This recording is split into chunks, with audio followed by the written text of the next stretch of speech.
국회의장 후보 경선에서 민주당 우원식 의원이 추미애 당선자를 꺾고 승리했습니다.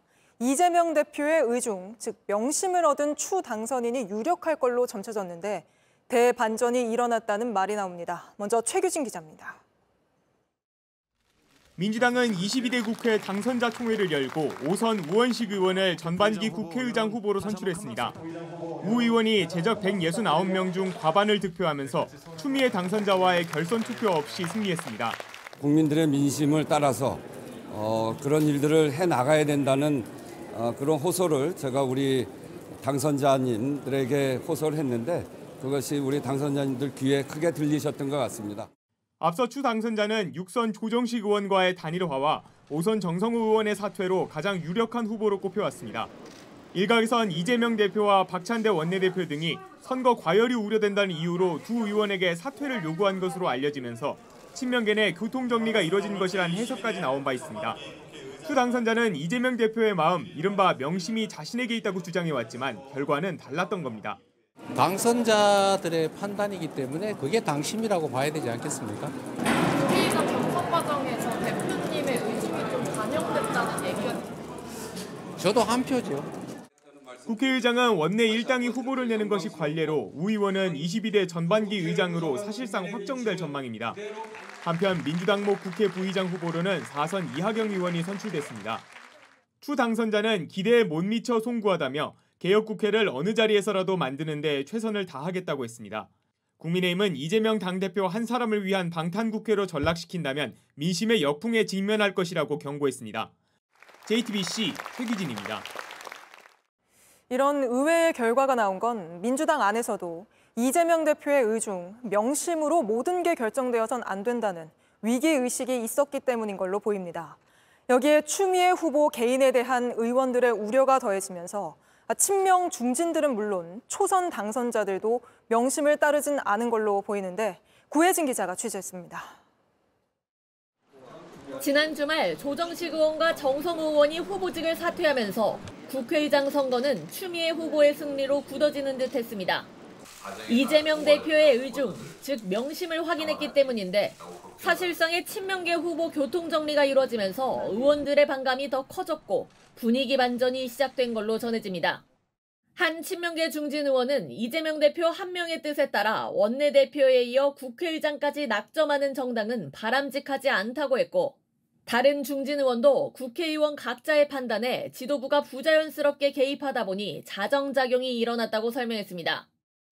추미애 후보 개인에 대한 의원들의 불호가 강해 조직력으로 밀어붙여 뒤집을 수 없는 후보였다는 평도 나옵니다.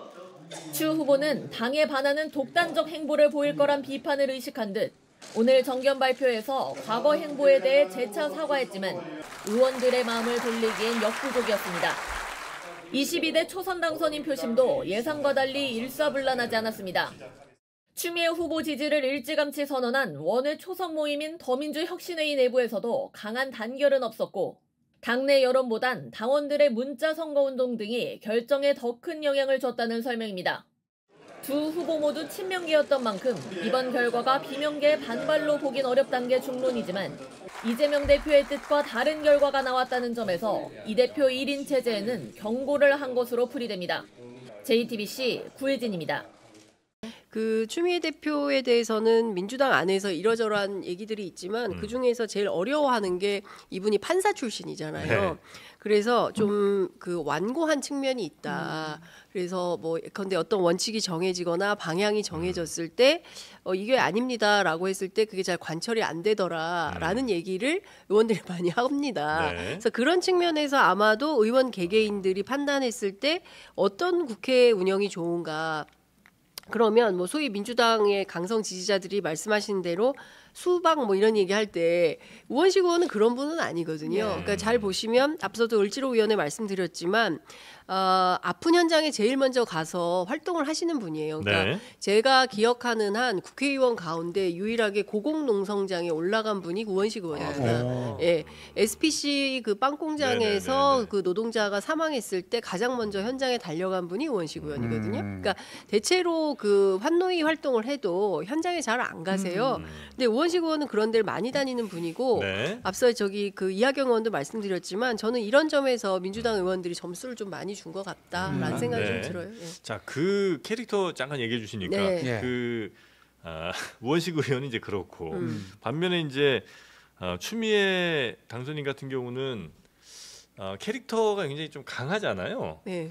그럼 이제 이 국회의장 선거의 증거에서 그냥 내가 이제 졌으니까 또 길게 의원으로서 한 명의 국회의원으로서 열심히 또 법안 만들고 해야지 정도로 이제 잘 가실지 아니면 당내에서 또 굉장히 중한 뭔가를 또 하실지를 생각해보면 아마 후자 쪽이 좀 더 가깝지 않을까 하는 생각이 좀 드는데 그러면 추미애 당선인이 할 수 있는 뭐 역할 혹은 뭐 자리 같은 게 뭐 좀 있습니까 지금 현재 상황에서 민주당에 법사위원장.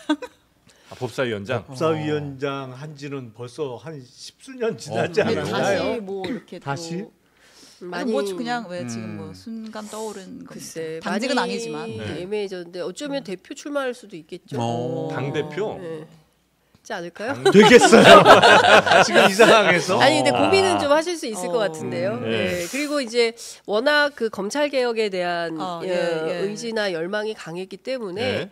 뭐 그런 차원에서 뭔가 위원회가 생기면 뭐 그런 활동을 할 수도 아, 있고 뭐 특위위원장 예, 정도는 뭐 할 특위위원장 수 같은 있겠죠. 거를 예. 할 수도 있겠죠. 검찰개혁위원장 뭐 이런 예, 거 예. 있죠. 상임위원장은 뭐 좀 자존심 상도 쉽지 않겠네요. 그렇죠. 그리고 상임위원장 추미애 하시기에. 당선자가 지금 6선이 그쵸. 되는 건데 네. 6선에 상임위원장 하는 건 제가 한 번도 예. 본 적이 없어요. 그러니까 6선 정도면 사실은 국회의장 외에는 어떤 자리를 맡을 데가 어렵죠. 없어요. 마땅치가 않아요. 저 내는 거 추미애가 될 줄 알았어요.